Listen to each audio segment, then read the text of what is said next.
Let's get your Claude chat conversation sent over to Gmail right now. Open up the Claude interface on your computer or phone and click into the specific chat conversation you want to send.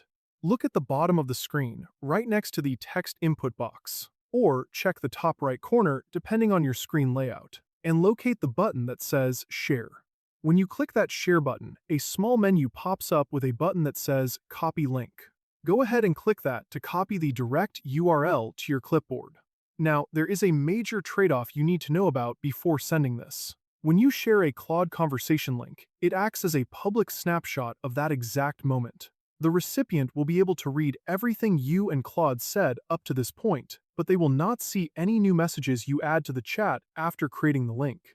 If you keep talking to Claude in this window, you will need to generate a completely new link to share those updates.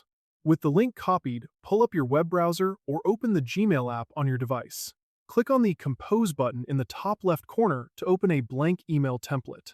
Click into the main body section of the email, right-click and select Paste, or use your keyboard shortcut to drop the link right into the text field. In my case, I always like to type a short sentence right above the link, like, "Here is the AI transcript we discussed," just so the recipient knows exactly what they are clicking on. The important thing is that this method keeps your email looking incredibly clean. Your alternative is manually highlighting the text in Claude, copying it, and pasting the whole wall of text into Gmail, but that completely ruins your formatting and makes the email massive. By using the link, the receiver just clicks it and views a perfectly formatted version of the chat. Now, type the recipient's email address into the To field, add a subject line, and click the blue Send button at the bottom of the window. I hope you found this helpful, and I'll see you in the next one.